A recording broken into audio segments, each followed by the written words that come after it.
जा रही है, क्या वो भाजपा की तरफ जाएगा? नहीं, अरे देखिए, लॉलीपॉप से पिछड़ा समाज नहीं जाने वाला। ऐसा ना हो कि लॉलीपॉप देख के वो चली जाए। पिछड़ा दलित अब बहुत समझदार है, बहुत काफी नहीं लागू है कि आप पिछड़े और दलित को विश्वविद्यालय में नहीं जाने दोगे। उसको आरक्षण मिला हुआ है, बाबा साहब ने पढ़ने का अधिकार दिया है। साथियों नमस्कार, और इस समय हम मौजूद हैं उत्तर प्रदेश की राजधानी लखनऊ के लखनऊ विश्वविद्यालय के पास। जैसा कि आप सभी जान रहे हैं कि यूजीसी एक्ट को लेकर पूरे प्रदेश में धरना प्रदर्शन जारी है।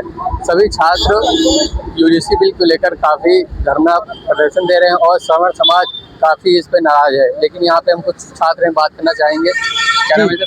महेंद्र कुमार। यूजीसी एक्ट को लेकर सवर्ण समाज काफ़ी नाराज है और हर जगह प्रदर्शन दे रहा है, आपको क्या राय है? नहीं, सवर्ण समाज गलत नाराज हो रहा है। यूजीसी जो एक्ट आया है वो तो बहुत बेहतर है।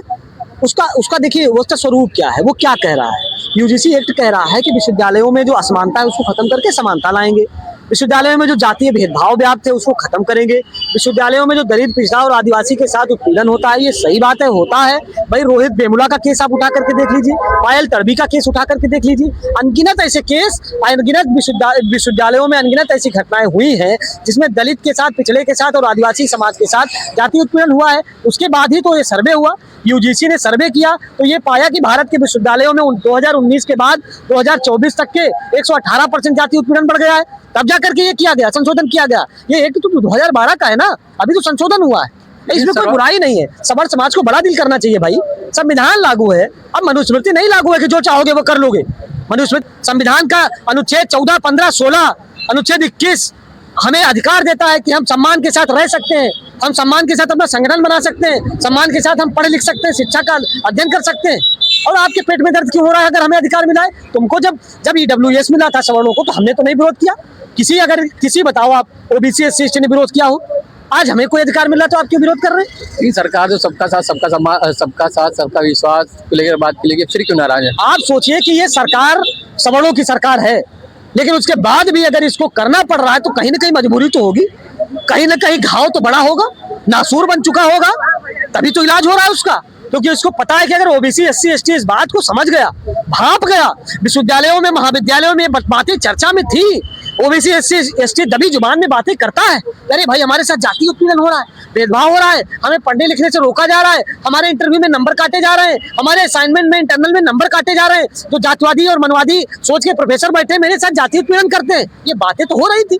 सरकार को भनक लग गई कि अब तो ओबीसी एससी जैसे 2024 के इलेक्शन में झटका लग गया ना उनको, यहाँ यूपी में, तो उनको समझ में आ गया कि अब इनको देना पड़ेगा कुछ न कुछ।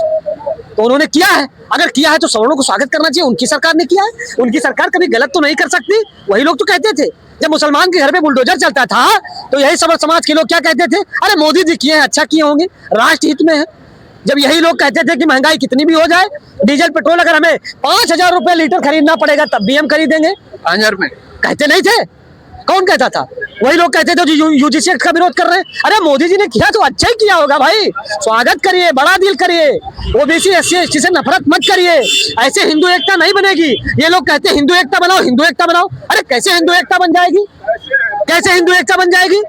ओबीसी एससी एसटी को बिना अधिकार दिए हिंदू एकता बन जाएगी? सरकार अगर ये 4 उंगलियां हैं, ये हमारी मुट्ठी बंधी हुई है, अगर इसमें से हमारी कोई उंगली कमजोर रहेगी तो मुट्ठी बन जाएगी हमारी? नहीं बन पाएगी। इसलिए 5 उंगलियों का सशक्त होना जरूरी है। और अब सवर्ण समाज को बड़ा मन करना पड़ेगा क्योंकि भारत में अब संविधान लागू है। बाबा साहब डॉक्टर के संविधान के आधार पर ये देश चलेगा। अब किसी मनुस्मृति से देश चलने वाला नहीं है। सरकार अगर वापस लेते इस पे क्या निर्णय होगा? हैसियत नहीं है भारतीय जनता पार्टी की सरकार की केस को वापस ले ले। अरे तो 85% ओबीसी एससी एसटी है, 15% के लोगों ने सड़कों पे आग मूद दिया इसके खिलाफ, तो क्या 85% चैन से सो जाएगा? सरकार दबाव में आ जाएगी। अरे आ जाए, अगर वो 15% के दबाव में आ जाएगी तो 85% यहाँ लखनऊ से लेकर दिल्ली तक ईंट से ईंट बजाने का काम करेगा। अब शांति से हम बैठने वाले लोग नहीं है। अब हम लोग माकूल जवाब देने का काम करेंगे। ये हमारे दलित समाज के भाई हैं, क्या इनके साथ साफ नहीं हुआ?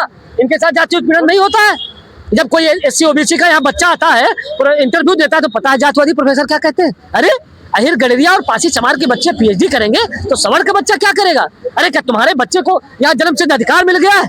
क्या हमारे समाज के लोगों को पढ़ने का अधिकार नहीं है? ये सवर्ण समाज जो कहता है इसका गलत उपयोग होगा, गलत मुकदमे क्यों गलत उपयोग होगा? चोर के दाढ़ी में तिनका वाला हाल है क्योंकि तुम्हारे मन में डर है क्योंकि तुम वही करते आए हो, जाति उत्पीड़न करते आए हो, भेदभाव करते आए हो, असमानता फैलाते आए हो। तुम चाहते हो कि हम बराबर आगे करते रहे, अब नहीं होने वाला, अब बर्दाश्त नहीं करेंगे हम लोग। माकूल जवाब देने का काम किया जाएगा। प्रयागराज में माघ मेला चल रहा है, शंकराचार्य जी अभी भी धरने पे हैं। विपक्ष के काफी आरोप लगा रहा है कि उनके शिष्यों के साथ जिस तरह की बदसलूकी हुई, इस पे आपका क्या कहना है? अच्छा देखिए, ये जो यूजीसी एक्ट का विरोध कर रहे हैं वो लोग तो उसका समर्थन कर रहे हैं। धर्म कहाँ चला गया?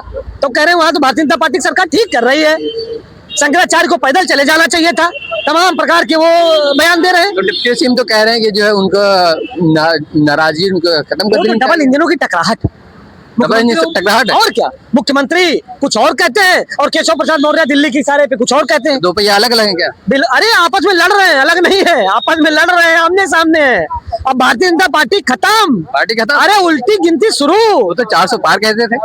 400 पार कहते थे कि हम संविधान बदल देंगे, और संविधान को मानने वालों की आबादी 85%। वो सब समझ गए, कह रही बाप रे बाप, ये तो संविधान बदल देंगे। खेल हो गया, अब खत्म कहानी। अब भाजपा जा रही है, उल्टी गिनती शुरू। अब दलित, पिछड़ा, आदिवासी एक वोट, पता है भाजपा को चिमटे से नहीं छूना चाहता है, उसको संविधान बचाना है भाई। कोई ये मामूली बात है कि हम संविधान खत्म कर देंगे?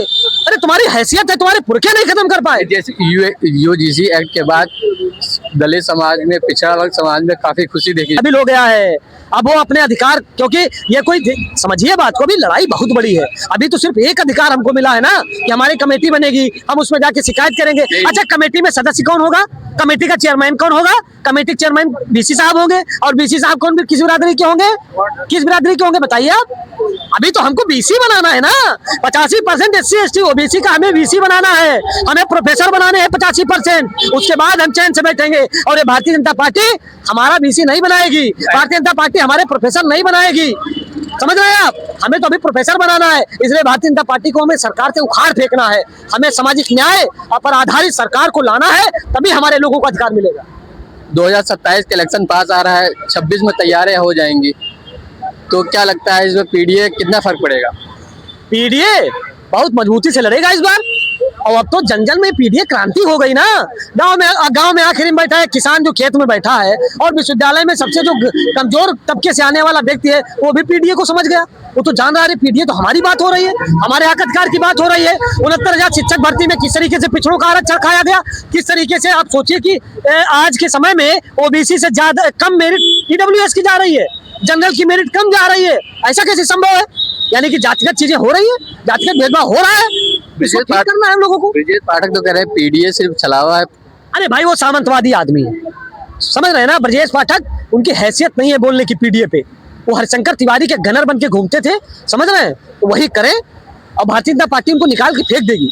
जिस तरीके का माहौल चल रहा है, अब पिछड़ा, दलित और आदिवासी सेंट्रिक राजनीति होगी इस देश में। बहुत दिन पिछड़े दलित को आपने केंद्र से बाहर। 27 के इलेक्शन में यूजीसी एक्ट को लेकर उधर खिसक जाए। पिछड़ा दलित लामबंद हो रहा है, क्योंकि अभी बीसी भी तो बनाना है हमको अपना।